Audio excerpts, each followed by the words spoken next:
إن الحمد لله نحمده ونستعينه ونستغفره ونعوذ بالله من شرور أنفسنا وسيئات أعمالنا من يهده الله فلا مضل له ومن يضلل فلا هادي له وأشهد أن لا إله إلا الله وحده لا شريك له وأشهد أن محمدًا عبده ورسوله صلى الله عليه وعلى آله وصحبه وسلم تسليمًا كثيرًا يا أيها الذين آمنوا اتقوا الله حق تقاته ولا تموتن إلا وأنتم مسلمون يا أيها الناس اتقوا ربكم الذي خلقكم من نفس واحدة وخلق منها زوجها وبث منهما رجالا كثيرا ونساء واتقوا الله الذي تساءلون به والأرحام إن الله كان عليكم رقيبا يا أيها الذين آمنوا اتقوا الله وقولوا قولا سديدا يصلح لكم أعمالكم ويغفر لكم ذنوبكم ومن يطع الله ورسوله فقد فاز فوزا عظيما أيها المؤمنون عباد الله أوصيكم وإياي بتقوى الله جل في علاه إنه لقد فاز المتقون معاشر المسلمين إن من أعظم البر والصلة التي دعانا إليها ديننا الحنيف ورتب عليها الأجر العظيم صلة الأخوات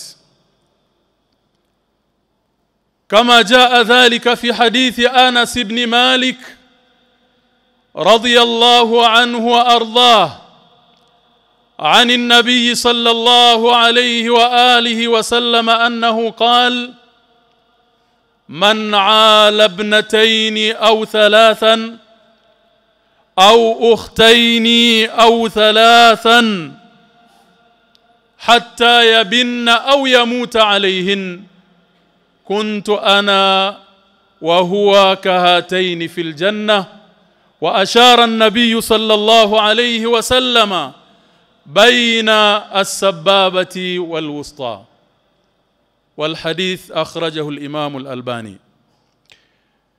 ndugu zangu katika iman, baada ya kumhimidi Allah subhanahu wa ta'ala na kumtakia sala na salamu mtume wetu Muhammad sallallahu alayhi wasallam, na kuhusieni vile vile na yusia nafsi yangu katika swala zima la kumcha Allah subhanahu wa ta'ala. Ndugu zangu waislamu, katika mambo ambayo Uislamu umeyahimiza sana, bali mtume sallallahu alayhi wasallam ametaja malipo makubwa sana, ikiwa ni pamoja na kufufuliwa, na mtume sallallahu alayhi wasallam akawa Muislamu mwenye kutekeleza jambo hili, yuko pamoja na mtume sallallahu alayhi wasallam peponi, wameambatana. Kwa sababu katika hadithi mtume aliashiria, alifundisha kwa ishara pale aliposema mtume sallallahu alayhi wasallam, man ala ibnatain, yeyote miongoni mwenu atakayewalea mabinti wawili au watatu, kisha akasema mtume sallallahu alayhi wasallam, au dada zake wawili au watatu, kwa kuwahudumia, kusimamia mambo yao, kusimamia matumizi yao na mahitaji yao, kusimamia akida yao, kusimamia dini yao, ukahakikisha wanakuwa katika makuzi yaliyokuwa mazuri, katika maadili yanayomridhisha Allah subhanahu wa ta'ala. Mtume akasema hatta yabinna, kwa maana akawaangalia na kuwasimamia mpaka ikafika hatua ya kuwaozesha, akaachana nao, aidha amewakabidhi kwa mume ambaye ni mume stahiki, au yamuta alaihin, au yeye akafishwa akatangulia, lakini ametekeleza majukumu yake mpaka pumzi yake ya mwisho. Mtume sallallahu alaihi wasallam akasema nitakuwa mimi pamoja na mtu huyu tuko kama hivi peponi. Akaashiria Mtume sallallahu alaihi wasallam as-sababa, kidole cha shahada, wallati taliha, kwa maana tutakuwa tumeambatana pamoja peponi. Ndugu zangu katika iman, unwani ya hutuba yetu ya leo itakuwa birrul akhawat, kuwafanyia wema dada zetu. Kwa nini kuwafanyia wema dada zetu? Leo tunaishi katika zama ambazo ni ngumu sana katika swala zima la malezi, hasa kwa mtoto wa kike. Ndugu zangu katika iman, hawezi Mtume sallallahu alayhi wasallam kuahidi pepo, sio pepo tu, bali kuwa pamoja sambamba na Mtume sallallahu alayhi wasallam kwa jambo ambalo ni jepesi. Inna sil'ata Allahi ghaliya, bidhaa ya Allah ni ghali, ala inna sil'ata Allahi aljanna, hakika bidhaa ya Allah ni janna, ambayo ndiyo tunahangaikia, ambayo ndiyo tunaipambania. Haiwezekani jambo likawa ni jepesi ikawa Mtume ameahidi malipo makubwa kama haya. Ndugu zangu katika iman, katika zama hizi ngumu za mmomonyoko wa maadili, zama ambazo kila mmoja mwenye watoto wa kike analia, anatafuta ni wapi anaweza akawalelea watoto wake, tunakuta Uislamu katika kutuhimiza juu ya jambo hili yanatajwa malipo makubwa kama haya, ili tuweze kujua umuhimu wa kusimamia jukumu hili ambalo ni adhim. Ndugu zangu katika iman, Allah subhanahu wa ta'ala ndani ya Qur'ani katika surati al-Qasas ametusimulia mfano mmoja ambao ni wa kipekee, birrul ukhti li akhi, wema ambao haujawahi kutokea katika historia, wema wa dada kumfanyia kaka yake. Lakini pia Mtume sallallahu alayhi wasallam naye akatusimulia tukio moja la wema wa kaka kuwafanyia dada zake, ili tuweze kupata mfano. Ndugu zangu katika iman, tunafahamu kwamba Nabiiullah Musa alayhi salatu wassalam alizaliwa katika kipindi ambacho palikuwa na qarar imetolewa na mtawala taghia wa wakati ule ambaye ni Firaun, kwamba mtoto wa kiume yoyote atakayezaliwa lazima auawe. Akazaliwa Musa katika kipindi hicho. Na hii Allah tabaraka wa taala anataka kuonyesha ya kwamba anapolitaka jambo lake lazima liwe. Inma amruhu idha arada shay'an an yaqula lahu kun fayakun. Alizaliwa Musa katika kipindi hicho ambacho huyu mtawala taghia aliweka wajumbe wanapita kila nyumba kuhakikisha mtoto atakayezaliwa kama ni mtoto wa kiume auawe. Alipozaliwa Musa, kama Qur'ani inavyotusimulia, Allah subhanahu wa ta'ala alimpa mama yake Musa khiari mbili, zote ni ngumu. Aidha aendelee kumnyonyesha na amlee hivyo hivyo katika mazingira magumu hayo, au amchukue akamtupe baharini kwa mikono yake. Maamuzi yote mawili ni magumu. Kibinadamu kuendelea kubakia naye ni kwamba asubiri aje kumuona mtoto wake akiuawa mbele yake. Na khiari ya pili kwenda kumtupa katika bahari, maana yake anakwenda kumtupa na kumuua kwa mikono yake mwenyewe. Lakini kwa kuwa alikuwa na yakini na Allah subhanahu wa ta'ala ahadi zake ni za kweli. Wa auhaina ila ummi Musa an ardi'ihi fa idha khifti alayhi fa alqihi fil yam wala takhafi wala tahzani inna radduhu ilayki wa ja'iluhu minal muslimin minal mursalin. Allah alimpa wahi mama yake Musa, bakia na mwanao mnyonyeshe, na kama utakuwa na hofu juu ya mtoto wako basi mtupe katika bahari.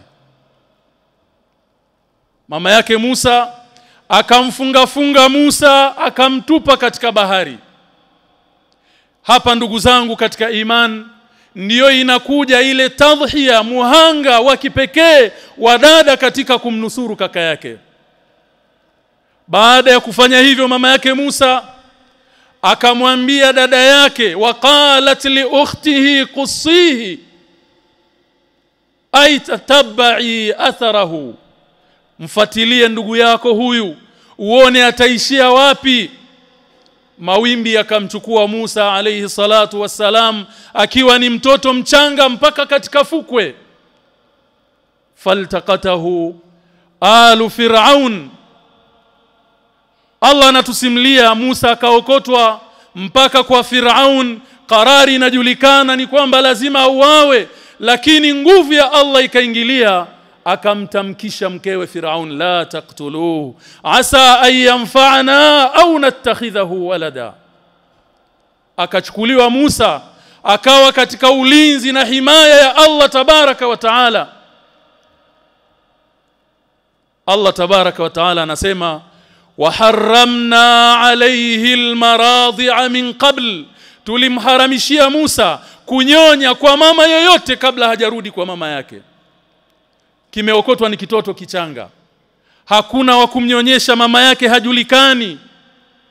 Dada yake Musa anafuatilia kwa mbali asijulikane kama ndiyo ndugu yake, kwa sababu kitendo cha kujulikana maana yake ni tamfidhul qarar, atawawa Musa.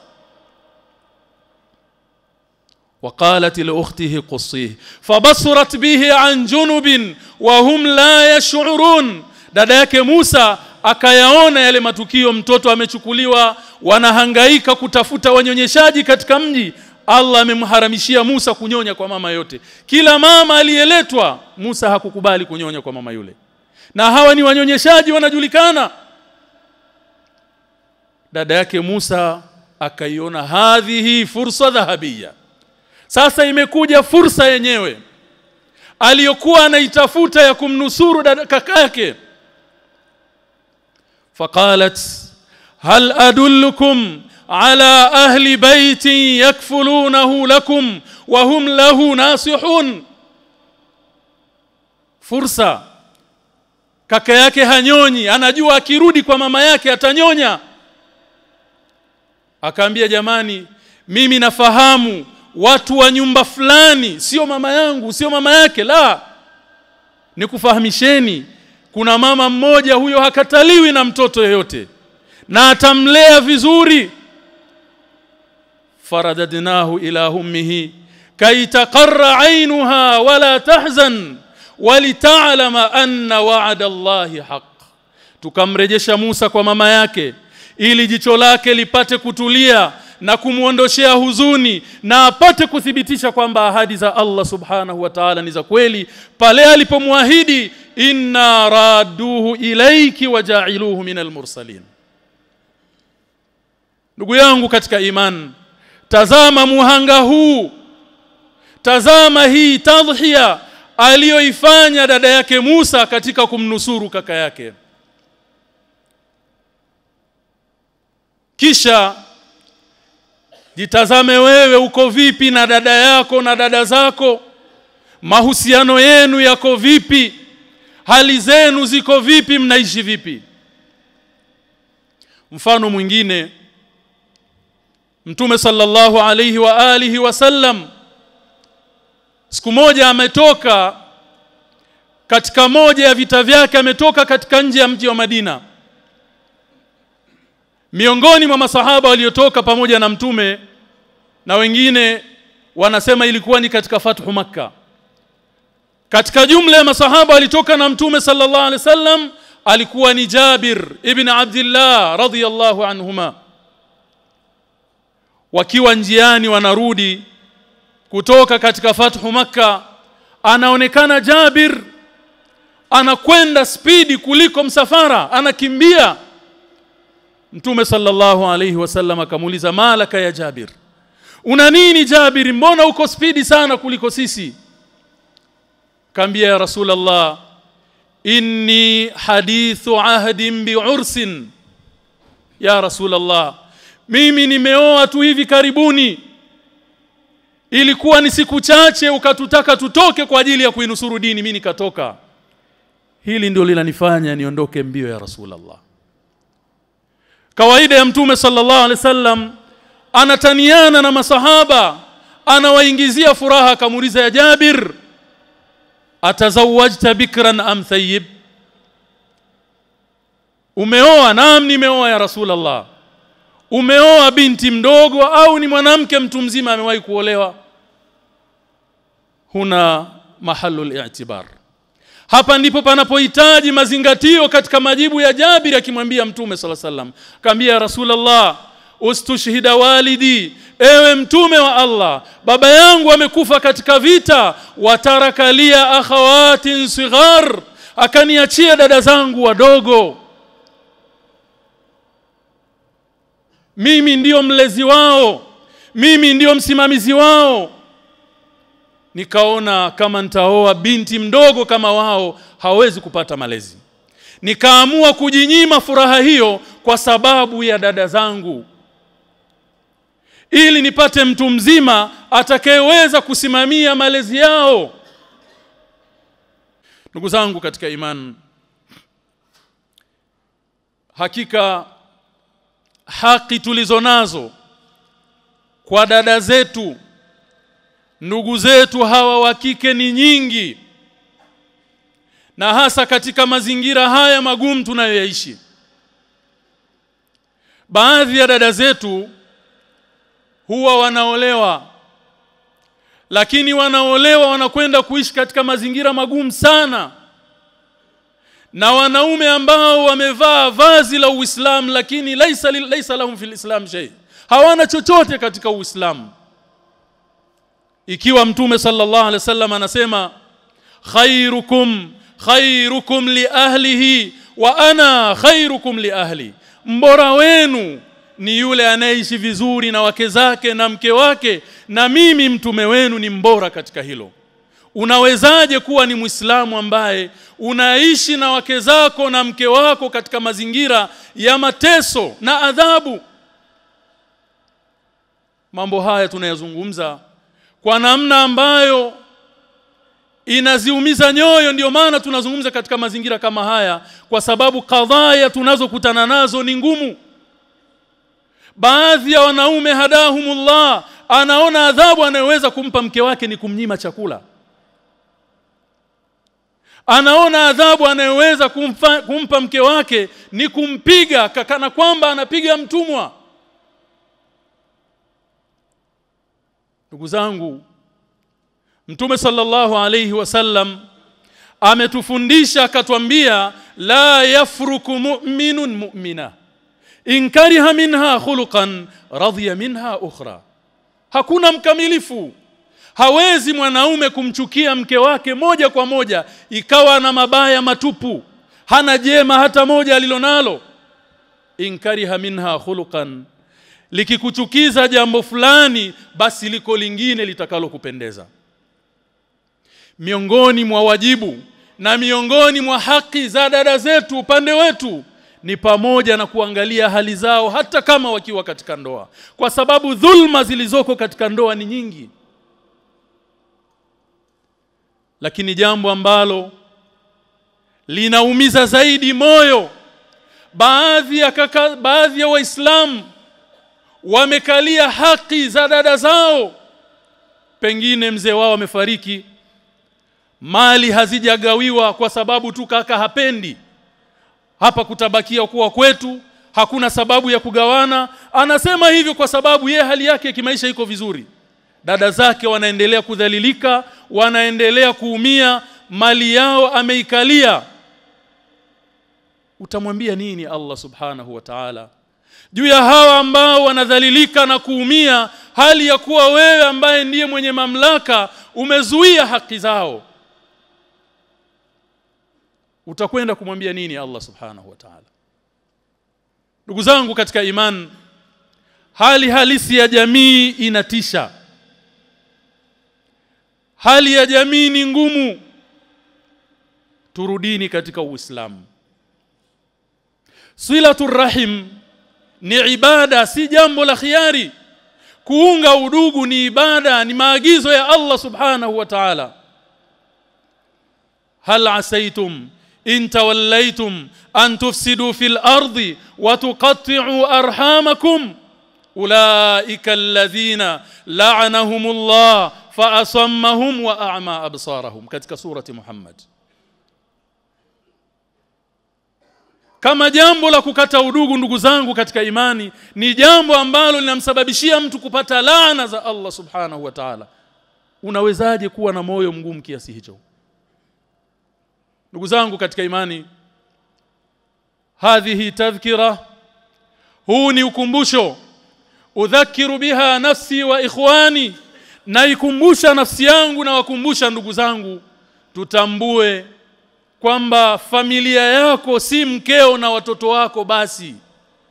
Uislamu umetukumbusha swala la kuunga udugu. Man kana yu'minu billah wal yawmil akhir falyasil rahimah, yule mwenye kumwamini Allah na siku ya mwisho na aunge udugu, na hasa wale ambao wanakuwa ni madhaifu, wana hali ngumu, wanahitaji kutazamwa.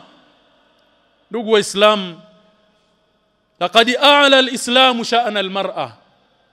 Uislamu mwanamke umempa nafasi ya pekee, anaangaliwa akiwa ni mtoto mdogo, binti, yuko chini ya utazamaji na usimamizi na uangalizi wa wali wake ambaye ni mzazi. Lakini anapohama kutoka kwenye familia kaenda kwa mume, ukitazama wasaya za Allah na mtume kuhusiana na swala la kumwangalia mwanamke. Lakini vile vile ndoa imeharibika, mume amekufa, ameachwa, akirudi hapa ndio kaka unabeba jukumu. Kwa hiyo mwanamke katika Uislamu anatazamwa minal mahdi ila al-lahad. Ndugu zangu katika imani, tumche Allah subhanahu wa ta'ala katika wale ambao Allah jalla wa ala amewaweka chini ya uangalizi wetu na usimamizi wetu, na tutambue kwamba tukirudi kwa Allah jalla wa ala tutaulizwa kunako kubwa na dogo. Hadha wa sallu ala nabiyikumul karim faqad amarakumullahu bidhalika haythu qala inna Allaha wa malaikatahu yusalluna ala an-nabi ya ayyuhalladhina amanu sallu alayhi wa sallimu taslima. اللهم صل على محمد وعلى آل محمد كما صليت على إبراهيم وعلى آل إبراهيم وبارك على محمد وعلى آل محمد كما باركت على إبراهيم وعلى آل إبراهيم إنك حميد مجيد. وارض اللهم عن جميع أصحاب نبيك صلى الله عليه وسلم وعنا معهم بعفوك وجودك وكرمك يا أكرم الأكرمين. ربنا آتنا في الدنيا حسنة وفي الآخرة حسنة وقنا عذاب النار. اللهم أرنا الحق حقا وارزقنا اتباعه وأرنا الباطل باطلا وارزقنا اجتنابه. ربنا لا تزغ قلوبنا بعد إذ هديتنا وهب لنا من لدنك رحمة إنك أنت الوهاب. اللهم أحينا مسلمين وتوفنا مسلمين والحقنا بالصالحين برحمتك يا أرحم الراحمين. والحمد لله رب العالمين. وقوموا إلى صلاتكم رحمكم الله.